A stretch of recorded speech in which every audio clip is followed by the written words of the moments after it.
అంటే వాళ్ళేమో శ్వేతపత్రం విడుదల చేసిండ్రు, వీళ్ళు శ్వేతపత్రం విడుదల చేసిండ్రు. అధికార పక్షము ఇప్పుడు శ్వేతపత్రము శ్వేత అక్షరాలు మారినాయి అంతే.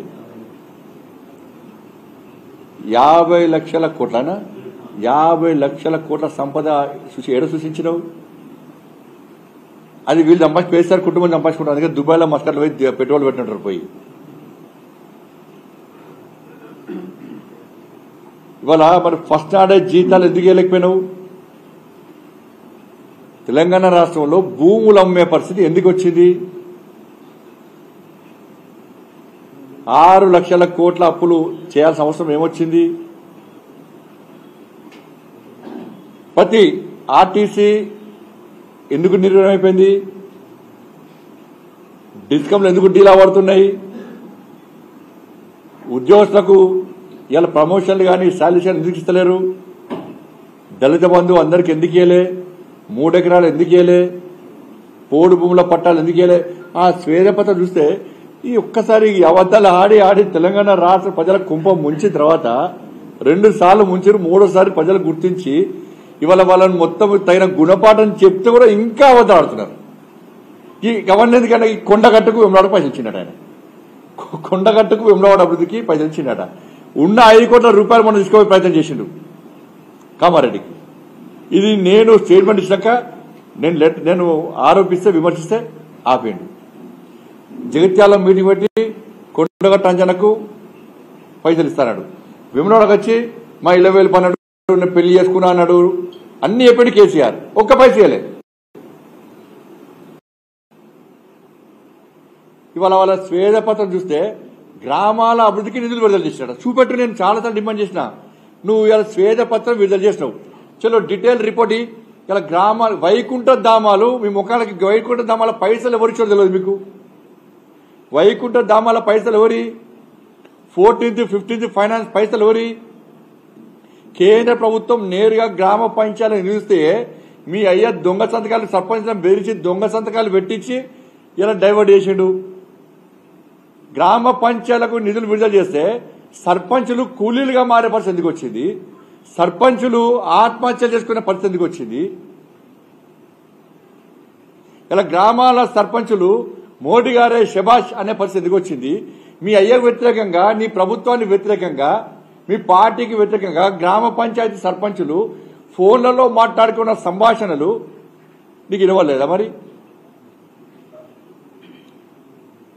నేషనల్ హైవే పైసలు కూడా వాళ్ళే ఇచ్చిరట. నేషనల్ హైవే పైసలు కూడా వాళ్ళే ఇచ్చిరట. బస్తీ దవాఖానాల పైసలు కూడా వాళ్ళే ఇచ్చిరట.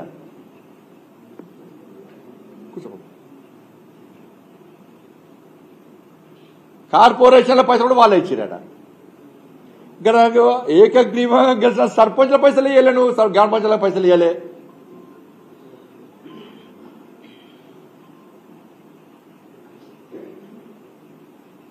సింగరేణి పైసలు వాడుకుంటేవి, ఆర్టీసీ పైసలు వాడుకుంటేవి, విద్యుత్ శాఖ పైసలు వాడుకుంటేవి, గ్రామ పంచాయతీ పైసలు వాడుకుంటేవి. ఏమి ఇవ్వకుండా ఇలా సర్వనాశనం చేసి చిప్ప చేతికిచ్చి ఒక్కొక్కరి పేరు మీద 1,60,000 అప్పు చేస్తేవి, ఒక్క నోటిఫికేషన్ ఇవ్వబోతేవి, నిరుద్యోగ భృతిస్తాను ఇవ్వబోతేవి. వ్యాక్సిన్ పైసలు కూడా ఆయన ఇచ్చాను. ఇప్పుడు అలా వ్యాక్సిన్ కూడా హాస్పిటల్ అభివృద్ధి చేసిండి. హాస్పిటల్ కనీసము ఇలా కేంద్ర ప్రభుత్వ నిధులకు ఒక్క పైస ఇవ్వలే.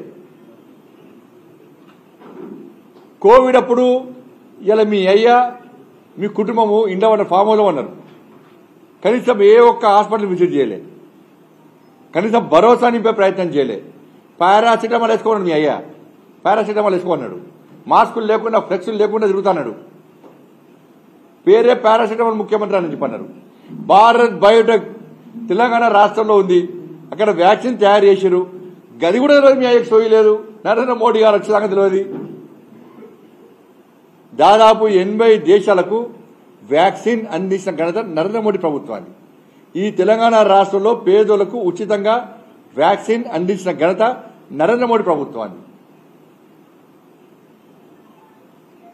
కేంద్ర ప్రభుత్వ నిధులు మొత్తం కూడా వాళ్లే ఇచ్చినట్టు ఇలా ఆ శ్వేతపత్రం విడుదల చేస్తే నవ్వుకుంటున్నారు.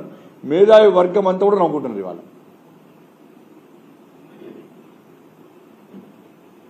ఏడమైంది నీ సృష్టి, ఏడమైంది. ప్రజలు ఎందుకు తిరస్కరించారు మరి మీ ప్రభుత్వాన్ని? జీతాలు ఎందుకు ఇవ్వలేదు? ఇవాళ ఇంత అప్పుల్లో తెలంగాణ రాష్ట్రం ఎందుకుంది? ఇవాళ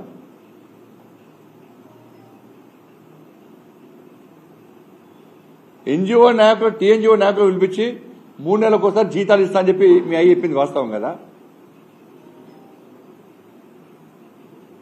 టీచర్ పోస్ట్ ఎన్నికలు ఉన్నాయి, కనీసం ప్రభుత్వ పాఠశాలలో కనీస సౌకర్యాలు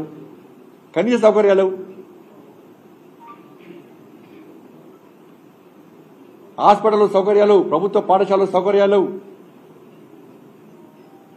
ఎక్కడ ఏం లేకుండా మొత్తము చిప్పచెతికిచ్చారు. ఇది ఒకటి విషయం.